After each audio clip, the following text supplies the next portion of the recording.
ಎಲ್ಲರಿಗೂ ನಮಸ್ಕಾರ. ಇವತ್ತಿನ ವಿಡಿಯೋದಲ್ಲಿ ನಾನು ನಿಮಗೆ ನಿವೃತ್ತ ನೌಕರರ ಬಗೆಗಿನ ಹೊಸ ಅಪ್ಡೇಟನ್ನು ನಾನು ನೀಡಲಿದ್ದೇನೆ. ನನ್ನ ಚಾನಲಲ್ಲಿ ನಿಮಗೆ ಗೊತ್ತಿರೋ ಹಾಗೆ ನಾನು ಸರ್ಕಾರಿ ನೌಕರರಿಗೂ ಹಾಗೂ ನಿವೃತ್ತ ನೌಕರರಿಗೆ ಸಂಬಂಧಪಟ್ಟಂತಹ ಯಾವುದೇ ಅಪ್ಡೇಟ್ ಇದ್ರೂ ಇಮಿಡಿಯೇಟ್ ಆಗಿ ವಿಡಿಯೋ ಮಾಡಿ ಅಪ್ಲೋಡ್ ಮಾಡ್ತೀನಿ. ಹಾಗೂ ನೀವೇನಾದರೂ ನನ್ನ ಚಾನಲನ್ನು ಫಸ್ಟ್ ಟೈಮ್ ನೋಡೋರಾಗಿದ್ದರೆ ಸಬ್ಸ್ಕ್ರೈಬ್ ಬಟನನ್ನು ಕ್ಲಿಕ್ ಮಾಡ್ಕೊಳ್ಳಿ. ಇದಕ್ಕೆ ಯಾವುದೇ ಚಾರ್ಜಸ್ ಇರೋದಿಲ್ಲ. ಆದರೆ ಸಬ್ಸ್ಕ್ರೈಬ್ ಬಟನನ್ನು ನೀವು ಕ್ಲಿಕ್ ಮಾಡೋದ್ರಿಂದ ಏನಾಗುತ್ತೆ ಅಂದರೆ ನಾನು ಏನೇ ವೀಡಿಯೋಸ್ ಅಪ್ಲೋಡ್ ಮಾಡಿದ ತಕ್ಷಣ ಇಮಿಡಿಯೇಟಾಗಿ ನಿಮಗೆ ನೋಟಿಫಿಕೇಷನ್ ಬರುತ್ತೆ. ಹಾಗೂ ನೀವು ಅದನ್ನು ಡೈರೆಕ್ಟಾಗಿ ವಿಡಿಯೋನ ನೋಡ್ಬೋದಾಗಿದೆ. ಸರ್ಚ್ ಮಾಡಿ ನೋಡೋವಂಥ ಅವಶ್ಯಕತೆ ಇರೋದಿಲ್ಲ. ಹಾಗೂ ನಿಮಗೆ ಈ ವಿಡಿಯೋಸನ್ನು ನೀವು ಏನಾದರೂ ಈ ವಿಡಿಯೋದಲ್ಲಿ ನಾನು ನಿವೃತ್ತ ನೌಕರರ ಬಗ್ಗೆ ತಿಳಿಸ್ಕೊಡ್ತಾ ಇದ್ದೀನಿ. ನೀವು ಇನ್ನೂ ವರ್ಕ್ ಮಾಡ್ತಿರೋರಾಗಿದ್ದರೆ ಯಾರು ನಿಮಗೆ ನಿವೃತ್ತರಾಗಿರೋಂಥವ್ರು ಪರಿಚಯ ಇದ್ದಾರೆ ಅಥವಾ ನಿಮ್ಮ ಕೊಲೀಗ್ಸ್ ಯಾರಿದ್ದಾರೆ ಅವರಿಗೆ ಈ ವಿಡಿಯೋಸನ್ನು ಶೇರ್ ಮಾಡಿ. ಇದರಿಂದ ಈ ವಿಷಯ ಎಲ್ಲರಿಗೂ ತಲುಪುತ್ತೆ. ಹಾಗೂ ಹಲವಾರು ಜನ ಕಮೆಂಟ್ ಮಾಡಿ 70 ಇಯರ್ಸ್ ಮೇಲೆಯವರಿಗೇನು 10% ಎಕ್ಸ್ಟ್ರಾ ಕೊಡಬೇಕು ನಿವೃತ್ತರಿಗೆ, ಅದರ ಬಗ್ಗೆ ತಿಳಿಸ್ಕೊಡಿ ಅಂತ ಹೇಳಿದರು. ಸೊ ಅದರ ಅಪ್ಡೇಟನ್ನು ಕೂಡ ನಾನು ಈ ವಿಡಿಯೋ ಎಂಡಲ್ಲಿ ತಿಳಿಸ್ಕೊಡ್ತೀನಿ. ದಯವಿಟ್ಟು ಈ ವಿಡಿಯೋವನ್ನು ಪೂರ್ತಿಯಾಗಿ ನೋಡಿ.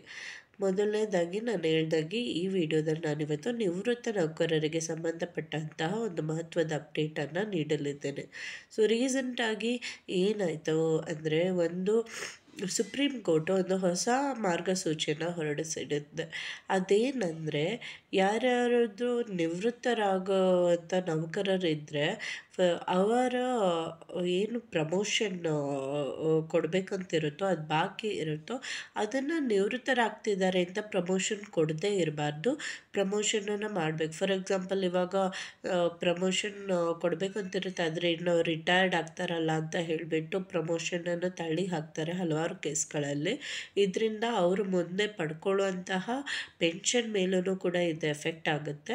ಸೊ ಹಾಗಾಗಿ ಯಾರ್ಯಾರಿಗೆ ಪ್ರಮೋಷನ್ ಕೊಡಬೇಕಂತಿದ್ದು ಅವರು ನಿವೃತ್ತರಾಗಕ್ಕೆ ಹತ್ತಿರ ಇದ್ರೂ ಪರವಾಗಿಲ್ಲ, ಅಂಥವ್ರಿಗೆ ಪ್ರಮೋಷನನ್ನು ಕೊಡಬೇಕಂತ ತಿಳಿಸ್ಕೊಟ್ಟಿದ್ದಾರೆ. ಒಂದು ವೇಳೆ ಪ್ರಮೋಷನನ್ನು ಕೊಡೋದು ಎಲ್ಲ ಡಿಲೇ ಆಗುತ್ತೆ ಅಂತ ಆದರೆ ಅಟ್ಲೀಸ್ಟ್ ಅದು ಏನು ಹೆಚ್ಚಿನ ಸ್ಯಾಲ್ರಿ ಇರುತ್ತೆ, ಆ ಪ್ರಮೋಷನ್ ಜೊತೆ ಏನು ಹೆಚ್ಚಿನ ಸ್ಯಾಲ್ರಿ ಬರುತ್ತೆ ಆ ಸ್ಯಾಲ್ರಿಯನ್ನೇ ಪೆನ್ಷನ್ಗೋಸ್ಕರ ಕನ್ಸಿಡರ್ ಮಾಡಬೇಕಂತ ತಿಳಿಸ್ಕೊಟ್ಟಿದ್ದಾರೆ.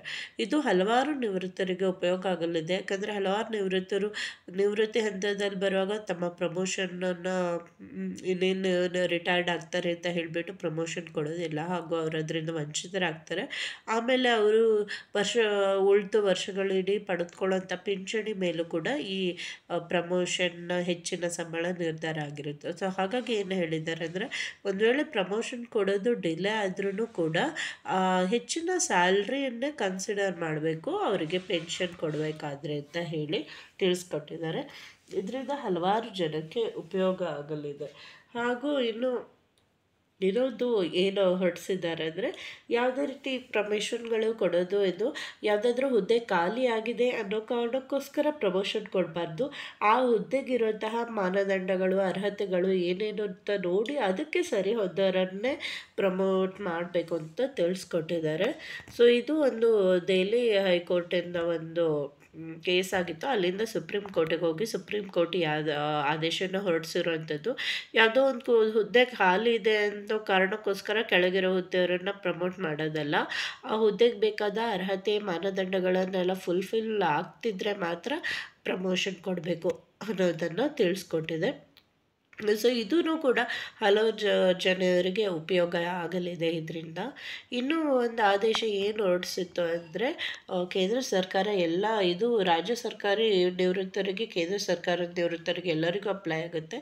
ಅದು ಏನಂದರೆ ನಿಮಗೆ ಏನು ರಿಟೈರ್ಮೆಂಟ್ ಪ್ರಾಸೆಸ್ ಇದೆ ಅದನ್ನು 1 ವರ್ಷ ಇರಬೇಕಾದ್ರೇ ರಿಟೈರ್ ಆಗೋಕ್ಕೂ ಇನ್ನು 1 ವರ್ಷ ಇರಬೇಕಾದ್ರೇ ಸ್ಟಾರ್ಟ್ ಮಾಡಬೇಕು. ಹಾಗೆ ರಿಟೈರ್ಮೆಂಟ್ ಆರ್ಡರ್ ಏನಿರುತ್ತೆ ಪೆನ್ಷನ್ ಆರ್ಡರು ಅದನ್ನು ರಿಟೈರ್ ಆಗೋಕ್ಕೂ 2 ತಿಂಗಳು ಮೊದಲೇ ಅವರು ರಿಟೈರ್ ಆಗೋರು ಅಂತ ಕೈ ಕೊಡಬೇಕು. ಇದರಿಂದ ರಿಟೈರ್ ಆದ ನೆಕ್ಸ್ಟ್ ತಿಂಗಳಿಂದನೇ ಅವರಿಗೆ ಪೆನ್ಷನ್ ಸಿಗೋ ಥರ ಮಾಡ್ಕೊಳ್ಬೇಕು ಅಂತ ತಿಳಿಸ್ಕೊಟ್ಟಿದ್ದಾರೆ. ಈಗಿನ ಕಾಲದಲ್ಲಂತೂ ಪೆನ್ಷನ್ ಇಲ್ಲದೆ ಒಂದು ತಿಂಗಳು ಇರೋದನ್ನು ಕೂಡ ಎಷ್ಟು ಸಮಸ್ಯೆನ ಉಂಟು ಮಾಡುತ್ತೆ ಅನ್ನೋದನ್ನು ಅರ್ಥಕೊಂಡಂತಹ ಸರ್ಕಾರ ಇದು ಹಲವಾರು ಜನಕ್ಕೆ ಮೊದಲೆಲ್ಲ ಏನಾಗ್ತಿದೆ ಅಂದರೆ ರಿಟೈರ್ಮೆಂಟ್ ಆಗಿ ಸಾಮಾನ್ಯ ಒಂದು ವರ್ಷದವರೆಗೂ ಕೂಡ ಪೆನ್ಷನ್ ಬಂದಿರಲ್ಲ. ರಿಟೈರ್ಮೆಂಟ್ ಆರ್ಡರ್, ಪೆನ್ಷನ್ ಆರ್ಡರ್ ಇದಕ್ಕೋಸ್ಕರ ಅಲ್ದಾಡೋಂಥ ಪರಿಸ್ಥಿತಿ ಬರುತ್ತೆ. ಇದನ್ನು ತಪ್ಪಿಸೋದಕ್ಕೋಸ್ಕರ ಇನ್ನೂ ರಿಟೈರ್ಡ್ ಆಗೋಕ್ಕೂ 1 ವರ್ಷ ಇರಬೇಕಾದ್ರೇ ಈ ಪ್ರೊಸೆಸ್ ಎಲ್ಲ ಸ್ಟಾರ್ಟ್ ಮಾಡಿ ರಿಟೈರ್ ಆಗೋಕ್ಕೂ 2 ತಿಂಗಳ ಮೊದಲೇ ಪೆನ್ಷನ್ ಆರ್ಡರನ್ನು ಕೊಡಬೇಕಂತ ತಿಳಿಸ್ಕೊಟ್ಟಿದ್ದಾರೆ. ಇದನ್ನು ಕೂಡ ಹಲವಾರು ಜನ ನಿವೃತ್ತರಿಗೆ ಸಹಾಯ ಆಗಲಿದೆ. ಹಾಗೂ ಇದೇನು ಅಂದರೆ ಈ ಪ್ರಾಸೆಸ್ ಎಲ್ಲ ನಾನು ಹೇಳ್ದೆ ಅಲ್ವ, ಪ್ರಮೋಷನ್ ಕೊಡೋದು ಇದು ರಾಜ್ಯ ಸರ್ಕಾರಿ ನೌಕರರು ಹಾಗೂ ಕೇಂದ್ರ ಸರ್ಕಾರ ಮತ್ತು ರಾಜ್ಯ ಸರ್ಕಾರದ ನಿವೃತ್ತರು ಇಬ್ಬರೂ ಕೂಡ ಅಪ್ಲೈ ಆಗುತ್ತೆ. ಇನ್ನು ಹಲವಾರು ಜನ ಕೇಳ್ತಾ ಇದ್ರಿ 70% ಇಯರ್ಸ್ ಮೇಲೆ ಅವ್ರಿಗೆ 10% ಜಾಸ್ತಿ ಆಗೋದು ಇನ್ನೂ ಬಂದಿಲ್ಲ, ನಮಗೆ ನಮ್ಮ ಸ್ಯಾಲ್ರಿಯಲ್ಲಿ ರಿಫ್ಲೆಕ್ಟ್ ಆಗಿಲ್ಲ ಅಂತ ಹೇಳಿ. ಸೊ ಖಂಡಿತವಾಗಿಯೂ ಅದೇನಂದರೆ ಆ ಪೆನ್ಷನಲ್ಲಿ ರಿಫ್ಲೆಕ್ಟ್ ಆಗಿಲ್ಲ ಅಂತ ತಿಳಿಸ್ಕೊಡ್ತಿದ್ರೆ.